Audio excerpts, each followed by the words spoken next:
नमस्कार, मैं योगेश सर, आप सभी का स्वागत करता हूं आज के सेशन में। और आज का सेशन हमारा खोरठा साहित्यिक निबंध डॉक्टर बी.एन. ओहदार के द्वारा लिखा गया। और उसी पर जो दूसरा टॉपिक है, उस टॉपिक पर हम लोग बात करेंगे। यानी कि उस टॉपिक में क्या है, तो बखेड़ाओं में बखेड़ा, लिंग बखेड़ा, इसका हम लोग विश्लेषणात्मक वर्णन करेंगे। इस टॉपिक का हम लोग विश्लेषणात्मक वर्णन करेंगे और देखेंगे कि किस प्रकार से लेखक महोदय ने लिंग बखेड़ा को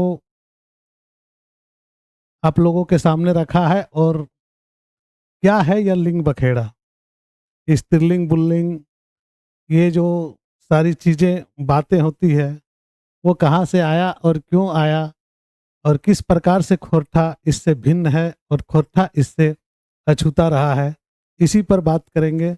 तो पूरी तरह से जैसा कि मैं क्लास लेता हूँ उसी आधार पर क्लासेस होंगी। और विश्लेषणात्मक प्रस्तुति है, तो पूरे क्लास को अच्छे से देखेंगे, समझेंगे कि क्या टॉपिक में लेखक महोदय ने बोले हैं और हम लोगों को क्या जानना है, और हम लोगों के लिए किस प्रकार से यह फायदेमंद होने जा रहा है हमारे झारखंड के सभी परीक्षाओं में।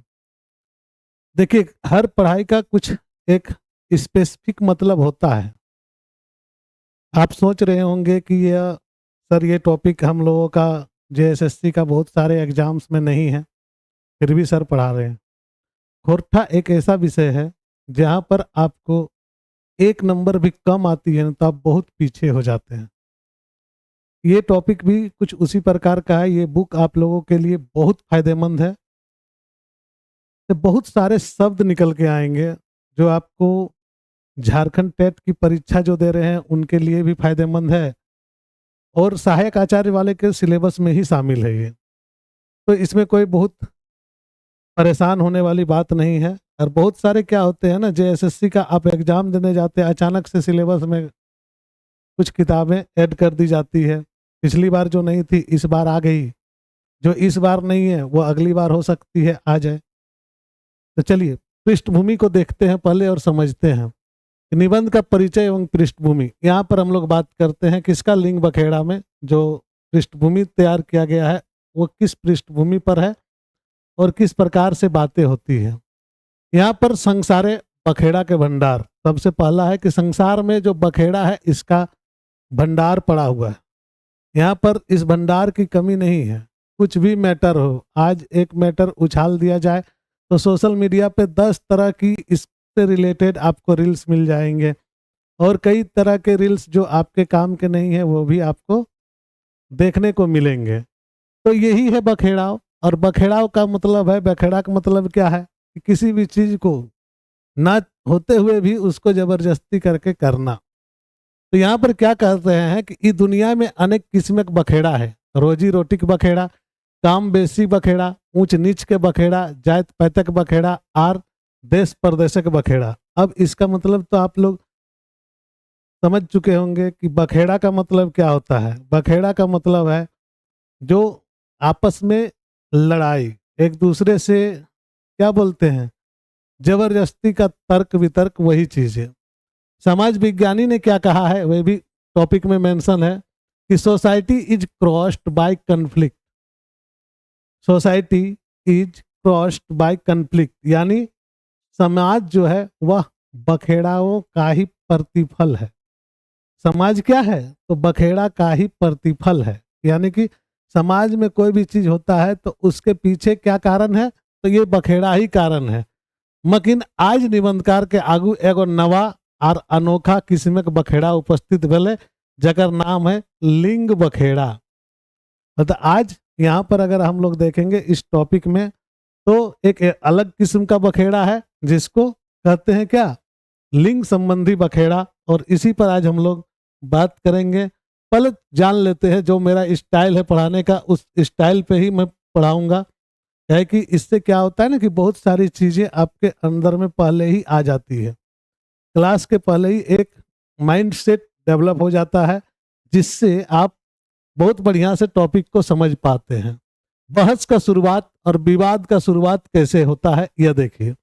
बहस का शुरुआत होता है एगो दोस्त संगे अप्राणीवाचक शब्द के लिंग प्रयोग पर बहस भेलक। दोस्त यानी कि यहाँ पर दो मित्र हैं, दो दोस्त हैं, दो मित्र जो हैं, उन दोनों के बीच में एक जो है ना अपराणीवाचक यानी कि अपराणीवाचक शब्द जो है उसी पर लेके बहस हो जाती है। उसी पर लेके आजकल देखते होंगे ना, चाय की टपरी में जाइए, चाय की टपरी में बहुत सारे बहस जो कि आपको कोई काम का नहीं है, बट बहस आपको सुनने को मिल जाएगा।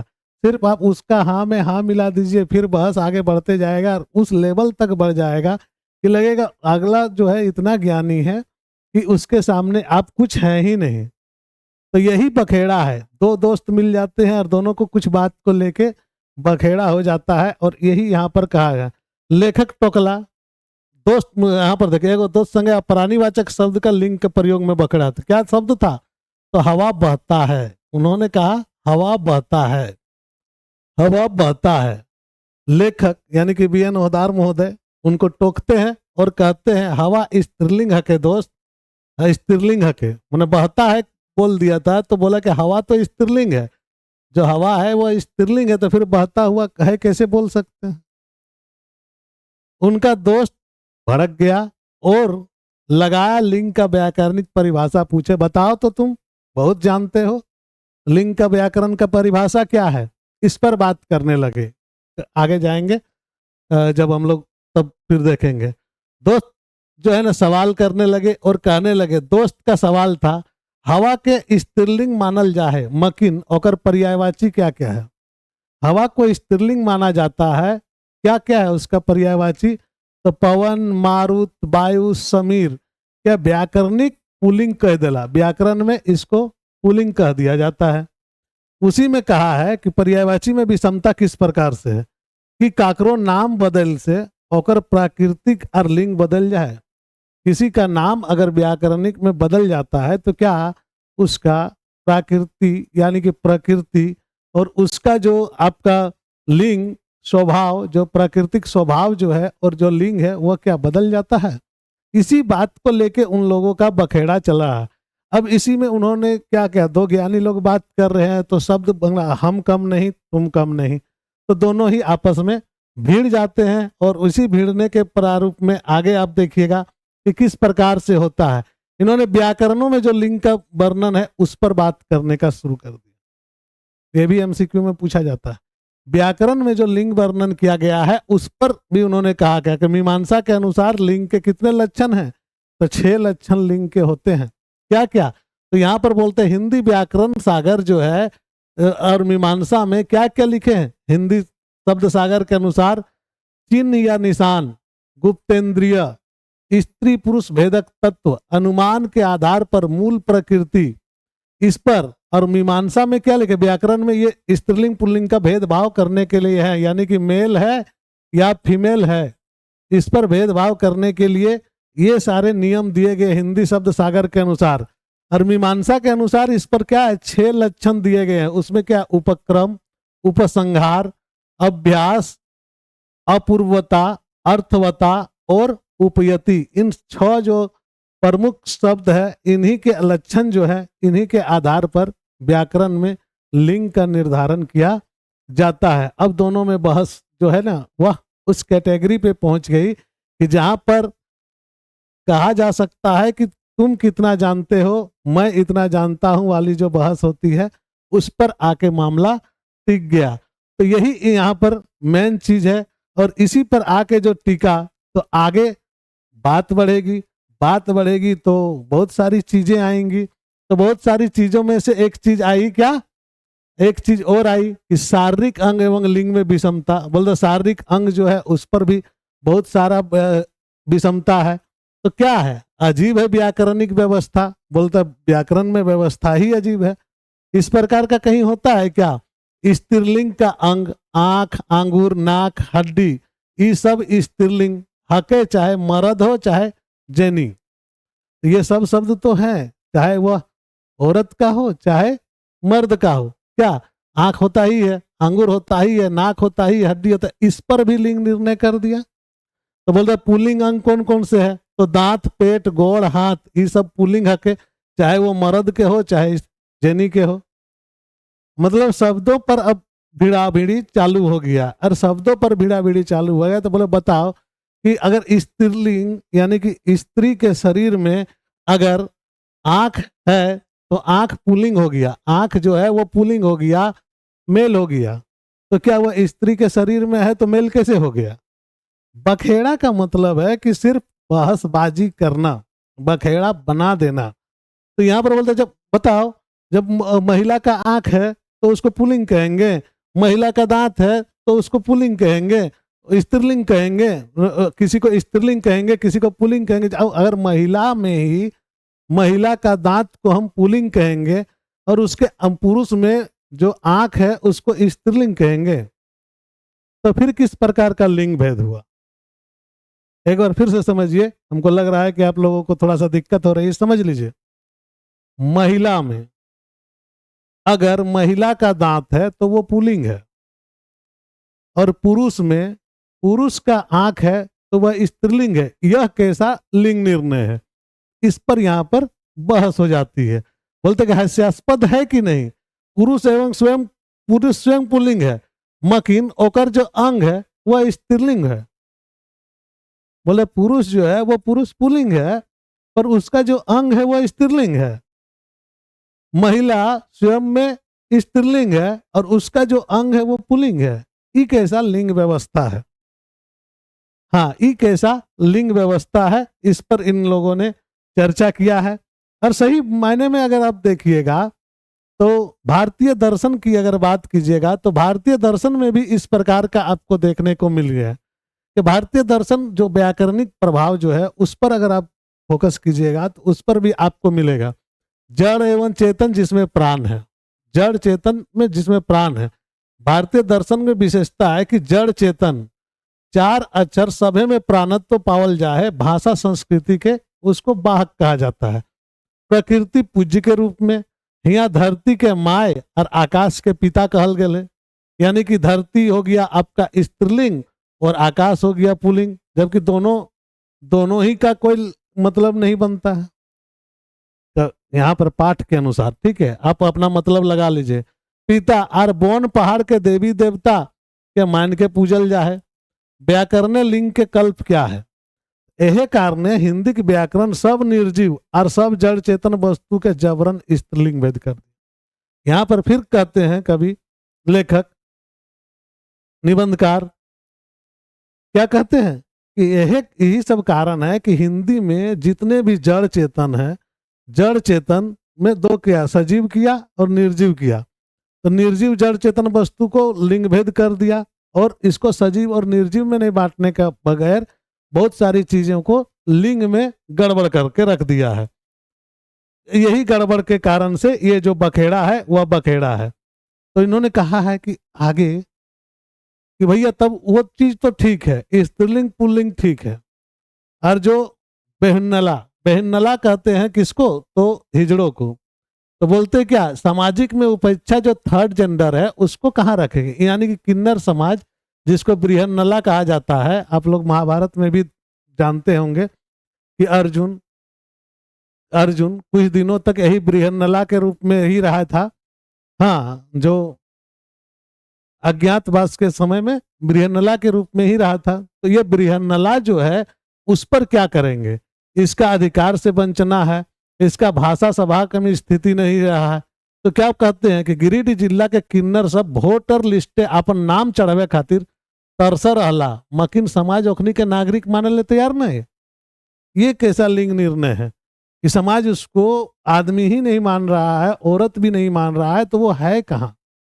यही बात को कभी निबंधकार जी ने बड़ा ही उच्छे उठाया है। उपेक्षा का जो शिकार है, अधिकार से जो वंचन है, भाषा और व्याकरण में ओखिन के लिंगे कोनो व्यवस्था नहीं रहल, जेकर से ओखिन के वोट दिए का अधिकार नहीं मिलल। उस कारण से तब का बात है, अभी तो बहुत कुछ चेंज हो गया है। भाषा सभा की स्थिति, संस्कृत में बृहन्नला के स्थान हल, मकिन हिंदी और अंग्रेजी में भी सामाजिक व्याकरणिक भेदभाव मौजूद रहा है। बृहन्नला के स्थान पर कुछ लिखा ही नहीं है। तो ऐसा कैसे हो सकता है, वो क्या समाज का अंग नहीं है? कहने का मतलब यहाँ पर ये साइन जो दिख रहा है ना, वो तब जो है ना ट्रांसजेंडर के लिए ही साइन। तब उन्होंने कहा कि देखिए विभिन्न भाषाओं में जो लिंग का व्यवस्था है उस पर तुलना अगर किया जाए तो थोड़ा सा समझ में आ सकता है। तो चलिए तुलनात्मक दृष्टि से भी एक बार देख लेते हैं कि क्या तुलना में किया गया। तो विभिन्न भाषाओं में लिंग व्यवस्था का तुलना करके देखा गया है। तो खोरठा जो हम लोग का क्षेत्रीय भाषा है सबसे ऊपर रखा गया। क्रिया के रूप में लिंग का भेद किया गया। अति उच्च श्रम व समता, सभी कर्ता के लिए एक समान क्रिया, सब करने वाला जितना भी है उसके लिए एक समान जो है ना एक समान क्रिया लिखा गया। संस्कृत में त्रिलिंगी सिद्धांत है, स्त्रीलिंग पुल्लिंग और नपुंसक लिंग। यहाँ पर मध्यम है और यहाँ पर क्या प्राचीन साहित्य बृहन्नला का उल्लेख भी है। हिंदी क्या है, हिंदी जो है आपका वह द्विलिंगी है, यहाँ पर स्त्रीलिंग और पुल्लिंग माना जाता है। तो यहाँ पर कठिन और नियमबद्ध भी है ये, और अचेतन वस्तुओं पर लिंग का दबाव यहाँ पर दिया गया है अगर व्यवस्था को समझिएगा तो।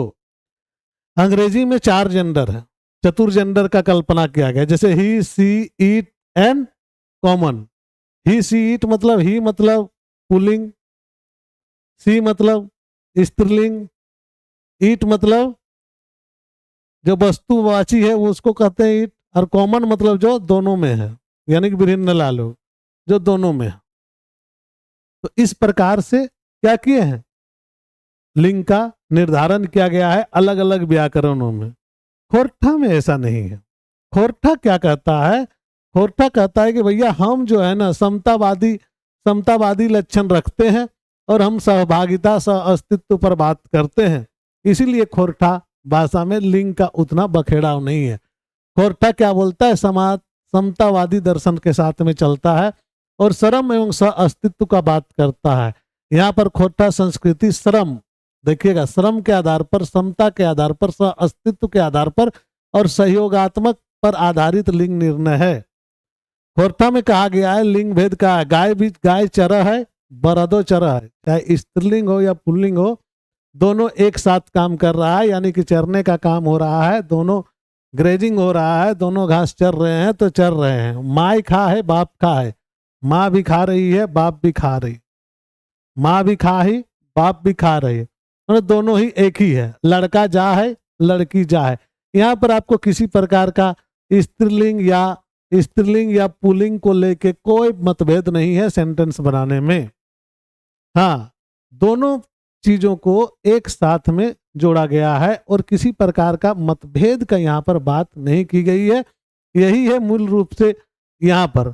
लेकिन तब तक फिर ऑपोजिट पार्टी वाला बोलता है, अच्छा ये बताओ कि सिर्फ इतने ही है खोरठा कि आरो है खोरठा में कुछ हो? तो हाँ भाई है, तो क्या है? तो बोले दामोदर और भेड़ा नदी का उदाहरण वो लेके चला आता है। फिर तो दामोदर और भेड़ा नदी के संदर्भ में क्या हुआ था और क्या हो रहा है,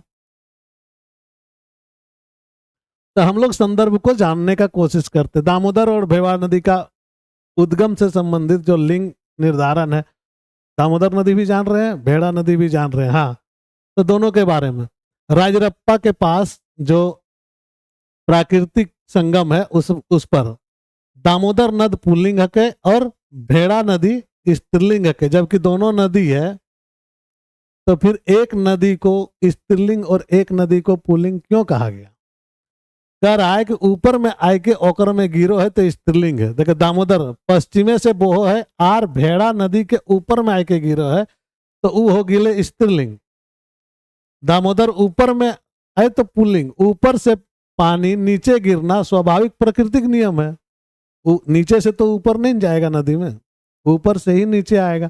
तो ये तो स्वाभाविक नियम है। इस आधार पर कैसे स्त्रीलिंग पुल्लिंग कहा?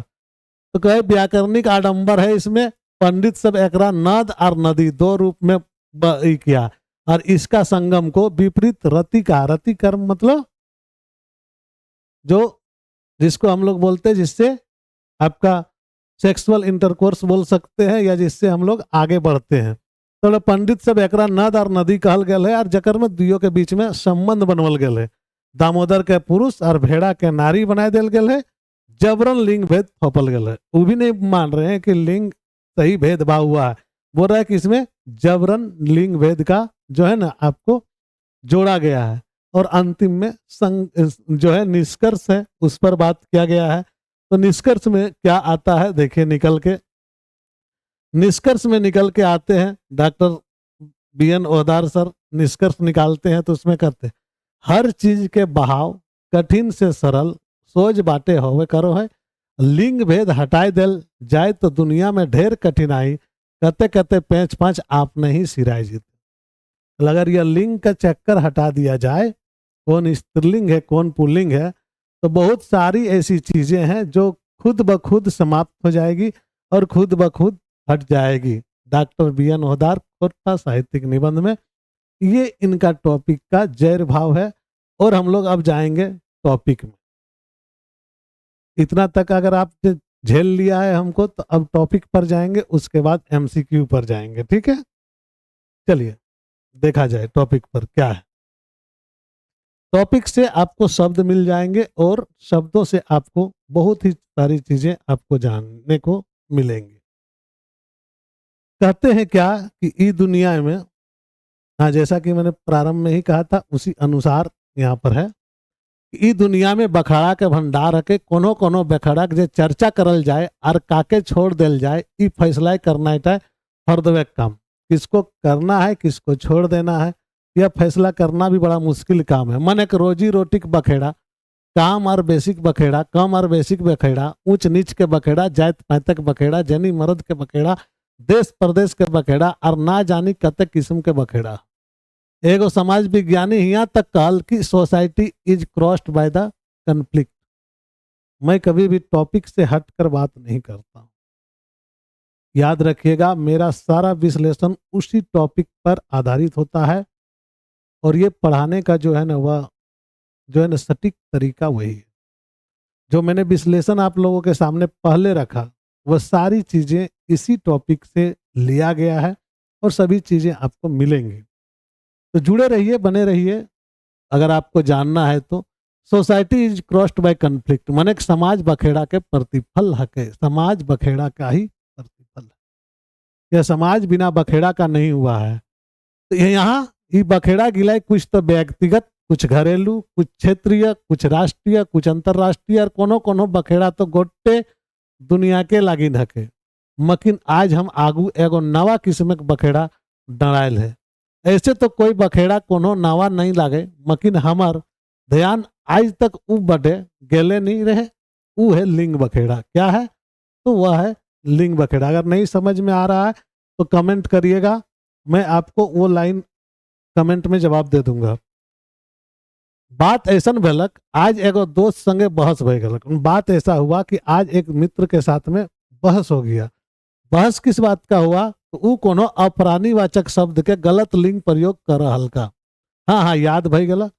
वो कहल के हवा बहता है। देखिए यही हवा बहता है, हम ओकरा गलत साबित करे नहीं, बिल्कुल ध्यान दियो, ख्याल कर लिए कटी लिंग के ध्यान करके करल कर हवा स्त्रीलिंग है। मतलब हम उसको कुछ नहीं बोले, सिर्फ इतना ही बोले कि थोड़ा सा लिंग को ध्यान में रख के जो है ना सेंटेंस को बोलो ताकि अच्छा लगे सुनने में।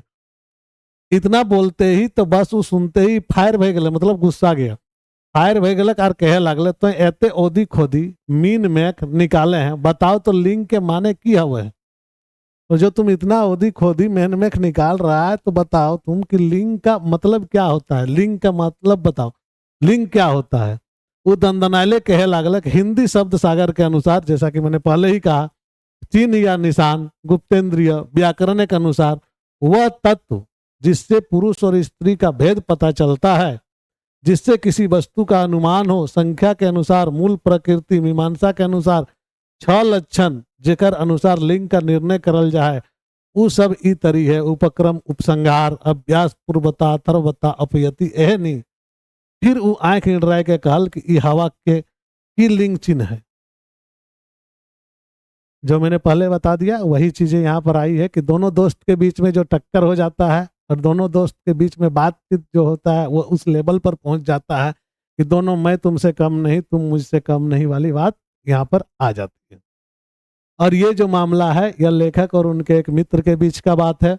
तो दोनों आपस में, दो ज्ञानी लोग आपस में टकरा गए। किस बखेड़ा को लेके? तो लिंग के बखेड़ा को लेके, कि कौन स्त्रीलिंग है, कौन पुल्लिंग है, कौन उभयलिंग है, इस पर, इस मामले में। और इसी मामले में उन्होंने बहुत सारी बातें लिख डाली और यही लिखने का हम लोगों को पढ़ना है। नेक्स्ट पैराग्राफ में कहते हैं, एकर में कौन ऐसा तत्व है जकरा देख के तो कह दिले कि हवा स्त्रीलिंग। बोले ऐसा कौन सा तत्व है जिसको देख के आपने कह दिया कि हवा स्त्रीलिंग है? हवे पारे तोरा एकर में कोनो देखाई फरल हतो मकिन। एक पर्यायवाची नाम गुलिन पवन, मारुत, वायु, समीर आदि के व्याकरण गुलिन पुलिंग कैसे कह देला कि ककरो नाम बदलल है ओकर प्रकृति बदल जाए। तो बोलता अगर हवा स्त्री पुलिंग है नहीं तो फिर ये सब जो शब्द है, ये सारे शब्द तो पुलिंग है, जो हवा के पर्यायवाची शब्द है। तो कैसे हम हवा को स्त्रीलिंग माने और इन पर्यायवाची शब्दों को पुलिंग माने, बताइए। अब दोनों आपस में लड़ गए। इतने ने अजलाई तो ई देखा कि पुलिंग के भीतर स्त्रीलिंग और स्त्रीलिंग के भीतर पुलिंग पावल जाए। वही चीजें जो मैंने बताया, स्त्रीलिंग के भीतर में पुरुष का आंख है तो वो स्त्रीलिंग है, और स्त्री का दांत है तो वो पुल्लिंग है। तो ये चीजें हैं। कई बार ये चीज, हर कोमल चीज स्त्रीलिंग होती है। हाँ, हर कोमल चीज स्त्रीलिंग होती है और हार्ड चीज पुल्लिंग होती है। इस प्रकार के भी देखने को आपको मिल जाएंगे हिंदी व्याकरण का। ये हिंदी व्याकरण की सुंदरता है। हर सुंदर चीज स्त्रीलिंग है और हर कठोर चीज पुल्लिंग है। यहाँ पर बातें इस प्रकार से नहीं होता है, बादल पुल्लिंग है तो वर्षा स्त्रीलिंग है, जबकि वर्षा बादल में ही होती है। तो इन सभी बातों का यहाँ पर जो है ना सामंजस्य है। ये चीजें बोल बता गातक गुलन ऐसन तो बेटी के है, वही वाला चीज। गुलिन हके पुलिंग बाहर लिंग और एकर व्यवस्था, किस प्रकार का लिंग है और किस प्रकार का यह व्यवस्था है। हम अपन सिफरई में कोटी रगाई रगाई के कहलिए, देखा जनाब तोहे कोनो चीजे तह में तो जीवे नहीं, अथवरियो बेगर बुझले डोका फारे लगबे। बात दरअसल आया ऐसन है कि कोनो देश भाषा से देशक संस्कृति के वाहक कहल जाए। लिखेगा कोनो देशक भाषा उ देशक संस्कृति के वाहक कहल जाए, बस संस्कृति के छाप भाषा में पावा है। ये लाइन जो है ना बहुत ही इंपॉर्टेंट है। किसी भी देश की भाषा वहाँ की संस्कृति का वाहक होता है। भाषा को संस्कृति की वाहक कहा जाता है। यह बात हमेशा याद रखिएगा। और जो भाषा होता है उस पर संस्कृति का छाप जरूर होता है, संस्कृति का छाप रहता है। और भारतीय दर्शन के विशेषता ही है कि जड़ चेतन चर अचर सभे में प्राणत्व पावल जा है। सही से लागिन हिया धरती के माय और आकाश के सरग, आकाश सरग के पिता और बोन पहाड़ के देवी देवता तरी मानल जाए। एहे लागिन हिंदी के व्याकरण गुलिन जड़ चेतन सभे लिंग भेद कर रखल। इसी कारण से हिंदी का जितना भी चीजें हैं, शब्द हैं, जड़ चेतन, उस सब में आपका क्या दिखता है? स्त्रीलिंग और पुल्लिंग दिखता है। ये चीजें यहाँ पर इन्होंने कही है। नेक्स्ट देखते हैं क्या है। तखन उ कटी मुस्काई के और टेढ़ा मुंह करके तड़ तड़ वाले कहल उठल, बेस बेस बेस सैयक लागिन तोहिन पहाड़ पर्वत और पाखन के पूजा में अपन माथा ठहले। चल हाय मकिन जियत हाड़ मास के जीव के पूछबे न तक। बेचारेन गिरिडीह जिला उच्च चौकरा बृहन्नला, चौकरा मतलब बृहन्नला जिसका बात किया गया, छोकरा, हाँ बृहन्नला यानी कि हिजड़ा। बृहन्नला जे है ओकर गुलान के वोटर लिस्टे अपन नाम चढ़ावे खातिर छछियाते रह गए। छछियाते मतलब गिड़गिड़ाते रह गया। छछियाते वोटर लिस्टे अपन नाम चढ़वे तो दूर आदमी तक माने ले नहीं तैयार है। तोहिन ओखिन आखिर ओखिन के वोट दिए के अधिकार की रंग मिलते।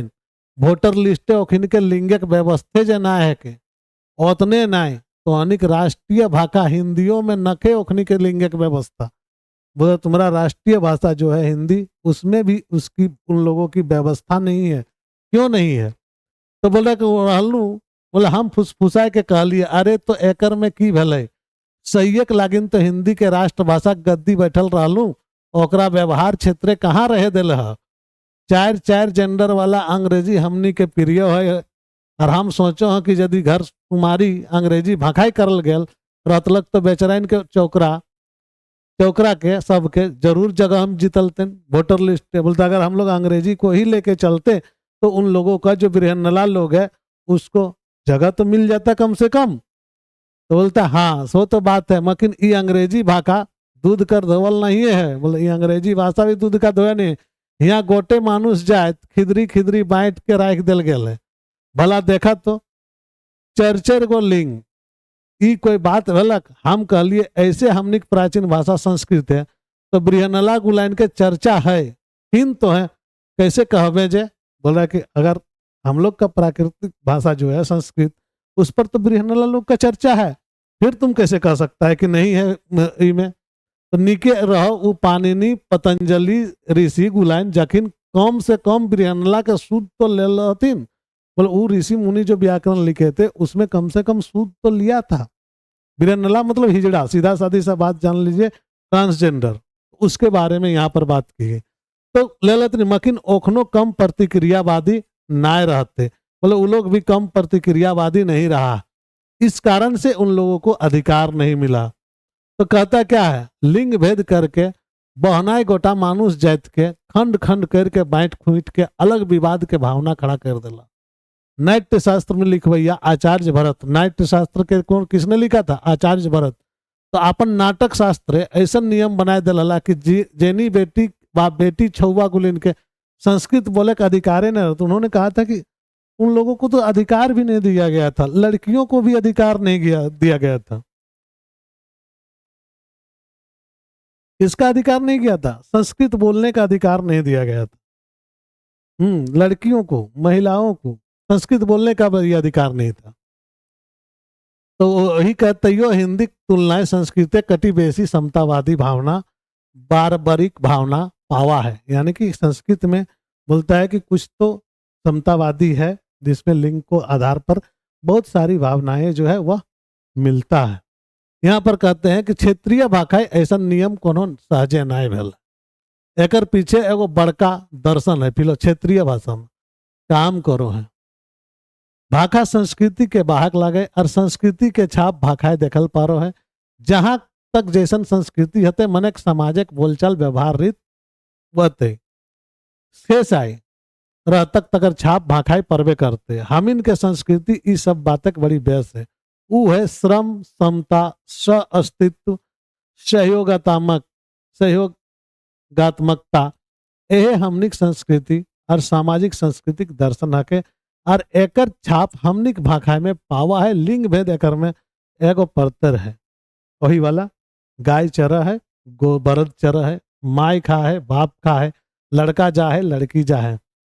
ना कोनो स्त्रीलिंग है, ना कोनो पुल्लिंग है, ना कोई लिंग भेदभाव, ना ही सब एक लिंग। राष्ट्रीय एकता जैर मोबाइल क्षेत्रीय भाषा गुलन में बेहतरी ढूंढल जाए पर यहाँ पर किसी प्रकार का भेदभाव नहीं है, बल्कि ये जो कुछ चीजें हैं उन्हीं को ध्यान में रखा जाता है। सह अस्तित्व, सहयोगात्मक, कर्म, ये सारी चीजें जो है, कर्म मतलब श्रम जो है, श्रम समता जो है वो कर्म ही है। तो इन्हीं सभी चीजों पर यहाँ पर बात की जाता है। इसी पर इन्होंने लिखा है, इसी पर इन्होंने बात किया आगे और कहा है कि यह बातें तो इन जनता से कहा हाई जाति संप्रदाय लिंग भेद भुलाए के सब एक है जा। दोसर बाटे टटका अपरानी वाचक दामोदर नदी के नद और भेड़ा नदी के स्त्रीलिंग कहा तू मुंह नहीं बात हो। अब एगो परतर देखा राजरप्पा दामोदर नदी के हेठे पश्चिम में पूर्व बोहो है और भेड़ा नदी के पानी तकर ऊपरे दक्षिण बाटले आय के गिरो है। अब बतवा ऊपरे पानी हेठे नहीं गिरते तो कहाँ जीते। मकिन पंडित गुलेन के ढड़नश तो देखा, बोला देखो पंडित सबका ढड़नश तो देखो, दो नदियों को भी स्त्रीलिंग और पुल्लिंग में बांट दिया। तो बोले यहाँ नद और नदी के दुर्लभ संगम है। नद मतलब पुरुष और स्त्रीलिंग नदी मतलब स्त्रीलिंग ऊपरे, पुरुष हेठे और स्त्रीलिंग ऊपरे। विपरीत रति के बेपटरिया परतर, बोले जबरदस्ती का यह जो है बेपटरिया परतर दिया है। ऐसा परतर भेटाना मुश्किल है। मकिन बाहमन सब जोदी दामोदर कांधाए घूरता तो ऐसा विपरीत रतिक परतर कहते बैठा भी बोला है कि अगर जो जिन्होंने यह कहा है, ब्राह्मण लोगों ने यह कहा है, यह रति क्रिया है, इस कारण से एक स्त्रीलिंग है और एक पुल्लिंग है। तो अगर दामोदर नदी जिधर जिधर बहा है और उस तरफ अगर जाया जाए तो बहुत सारे इस प्रकार की चीजें आपको देखने को मिल जाएगी। लाए जब ऊपरे पानी हेठे गिरकता दुर्लभ हके, तो आर कहे कि लाखों लाख लोग उल्टी छुराए मुड़ाए लागल है, आखिर ई कैसे भेलक। लिंग भेदक चलर थी तो लिंग भेदक चलते दामोदर के पुरुष और भेड़ा के नारी बनाए देला। बोलते क्या इसके कारण से हुआ, मतलब दोनों के बीच में आपस में टक्कर चल रहा है कि कौन ज्यादा ज्ञानी है कौन कम है। और इसी पर नदी का जो है ना बात आ चुकी है। और यहाँ फिर वही बात बोलते हैं कि राष्ट्रीय बात क्या है। फिर वो आगू कहलक हर चीज के बोह बहाव कठिन से सरल सोझ बाटे होवो करो है, और ई प्रकृति आया नियम के हके मकिन तोहिन भाखा के परिनिष्ठित करे उता सुताए भावा भाखा के बलि के बकरा बनाए छोड़ल है। सहज टाके कठिन बनाए दिले, उल्टी गंगा बोहाय दिले। कल छलकत कल छल छलकत करते झरना में बांध के पोखर बनाए दिला। और ई भावे तोहनी प्रतिक्रियावादी है काय, यथार्थवादी है काय, और प्रतिगामी है काय। तो यही सब कारण से सारी चीजें जो है ना वह डैमेज हो गई। यही बात कर रहे हैं। उन फिर आगू कहलक कि देखा गोटे दुनिया के सबसे बड़का जैर मोबाइल लिंग भेद का नाय हके। यदि लिंग भेद के हटाए दिल जाए तो हमें बुझो कि दुनिया के ढेर कठिनाई कते कते पेंच पाँच आप नहीं सिराय जीते। मानुष विकासक पते सरसराय के भागल लागत, हम ओकर मुंह टुकुर टुकुर ताकते रहेगा। अगर वही बोल रहा है लेखक का ऑपोजिट वाला, अगर हम लोग लिंग भेद से आगे बढ़कर अगर कुछ बात करने लगे तो ऐसा हो सकता है कि ये जो समस्या है इस समस्या का समाधान आसानी से हो सकता है। तो इस कारण से लिंग भेद को छोड़िए और समाज को आगे बढ़ाइए। अब यहाँ से हम लोग कुछ एमसीक्यू देख लेंगे।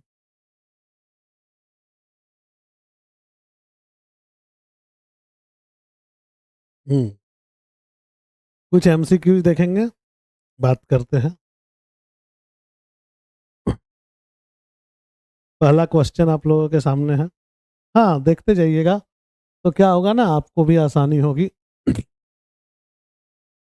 Society is crossed by conflict, ई बात के कहल है।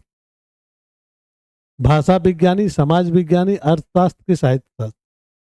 आंसर हो जाएगा समाज विज्ञानी। पहला ही लाइन में पहला ही पैराग्राफ में ये बातें हमने की है। ठीक है, चलिए दूसरा दूसरा क्वेश्चन को देख लेते हैं। निबंध में लेखक के कौन विषय पर आपन दोस्त संगे बहस भे गला। जाति बखेड़ा, रोजी रोटी बखेड़ा, कि लिंग बखेड़ा, कि देश प्रदेश का बखेड़ा। तो क्या हो जाएगा लिंग बखेड़ा। याद कर लीजिएगा क्वेश्चंस जो है ना, याद कर लीजिएगा। जो भी 10-12 क्वेश्चंस करके मैं दे रहा हूं आप लोगों को, ताकि लेखक के दोस्त कौन शब्द के गलत लिंग प्रयोग करा लेते, किस शब्द में गलत लिंग का प्रयोग किया था उन्होंने। पवन बहता है, हवा बहता है, वायु बहता है, कि समीर बहता है। तो यहाँ पर क्या है, हवा बहता है। वायु बहता है मत मार दीजिए, हवा बहता है। पर उन्होंने उनका और उनके दोस्त का चर्चा हो गया था, हवा बहता है। इसीलिए टॉपिक को सामने से पढ़ना जरूरी है। इतना क्लोज अगर दे देगा, समीर बहता है, वायु बहता है, हवा बहता है, पवन बहता है, तो आप कंफ्यूज हो जाइए। क्योंकि समीर, हवा, वायु, पवन सारे किसका है, वायु का ही बोलिए, या सबका पर्यायवाची शब्द है। और ऐसे में क्वेश्चंस उठ के आ जा रहे, लेखक के दोस्त कौन शब्द को गलत लिंग प्रयोग कर रहे थे। जो लेखक के मित्र हैं वो किस शब्द पर गलत लिंग प्रयोग कर रहे थे। अब बताइए इसमें से आपको कहाँ लगेगा। तो इस कारण से क्या है ना कि टॉपिक को ध्यान से पढ़ना आवश्यक है। इतना क्लोज क्वेश्चन का जवाब तभी आपका आएगा, नहीं तो गड़बड़ करके आइएगा। नेक्स्ट क्वेश्चन देखते हैं। खोरठा भाषा के अनुसार कौन अंगुलिन स्त्रीलिंग है। स्त्रीलिंग अंग का बात कर रहा है, कौन सा था। आंख, आंगुर, नाक, हड्डी, ये जो है ये स्त्रीलिंग हो जाएगा। आंख, आंगुर, नाक, हड्डी, चाहे वह पुरुष के शरीर में रहे चाहे महिला के शरीर में रहे, वह क्या हो जाएगा, स्त्रीलिंग ही कहलाएगा। हाँ चलिए नेक्स्ट देखते हैं। कौन जिला चौकरा चोकरा मतलब ब्रिहन्नला, ब्रिहन्नला मतलब ट्रांसजेंडर। कौन सा? ट्रांसजेंडर। ट्रांसजेंडर जो है वह गुलिन के वोटर लिस्ट नाम चघवे खातिर परेशान रहला। लेखक ने किस जिला की बात की है यहाँ पर? रांची वाले, बोकारो वाले, गिरिडीह वाले कि धनबाद वाले? हाँ, गिरिडीह वाले। रांची राजधानी है तो रांची मत मार दीजिएगा। ठीक, आगे बढ़िए, नेक्स्ट क्वेश्चन को देखिए। क्या है? अंग्रेजी भाषा में कते को जेंडर है? तो ये तो सिंपल सा है, अंग्रेजी भाषा में 4 चतुर्जेंडर का बात किया गया है। अच्छा, क्षेत्रीय भाषा खोरठा में लिंग व्यवस्था के संबंध में कौन कौन बात सही कहल गल है? कौन कौन बात कहल गल है खोरठा भाषा में? खोरठा भाषा में कौन कौन सा बात कहा गया है लिंग का, लिंग के लिए? प्राणीवाचक में लिंग हुआ है, सॉरी, प्राणीवाचक में लिंग भेद हुआ है, अप्राणीवाचक में भारी लिंग भेद हुआ है, प्राणीवाचक सब एक हत और अप्राणीवाचक जड़ चेतन सब एक तराजू में तोलल जाहत, या खोरठा में केवल स्त्रीलिंग है? यहाँ पर हो जाएगा प्राणीवाचक सब एक लिंग हत और अप्राणी। सी नंबर का आंसर सही होगा। कौन सा? सी नंबर का आंसर सही होगा। नेक्स्ट क्वेश्चन देखिए क्या आता है। राजरप्पा में कौन 2 नदी के संगम के दिखावल गया है? उदाहरण में राजरप्पा का कौन सा 2 नदी को दिखाया गया है? तो यह है दामोदर और भेड़ा। कभी कभी ये भी पूछ देगा कि कौन स्त्रीलिंग बोला गया है और कौन पुल्लिंग हुआ। तो दामोदर है यहाँ पर पुल्लिंग और भैरवी जो है वह है यहाँ पर स्त्रीलिंग। ठीक है, भैरवी। इसको बोला गया है नद और इसको बोला गया है नदी। नद और नदी के बीच में यहाँ पर बात हुई है। चलिए नेक्स्ट देखते हैं कौन सा है। निबंध के अनुसार सबसे बड़का मूल जैर मोबाइल की है के? निबंध के अनुसार सबसे बड़ा मूल जो है वह क्या है? क्या है? लिंग भेद, सीधा सादी सा बात है। क्या है? तो लिंग भेद होगा, लिंग भेद। चलिए 10 प्रश्न मैं हर टॉपिक पर आप लोगों को दे दूंगा ताकि आप लोगों को आसानी हो पढ़ने में, और धन्यवाद ज्ञापन है अंतिम में। हाँ, चलिए मिलते हैं नेक्स्ट टॉपिक पर और नेक्स्ट क्लास में। धन्यवाद, जोहार।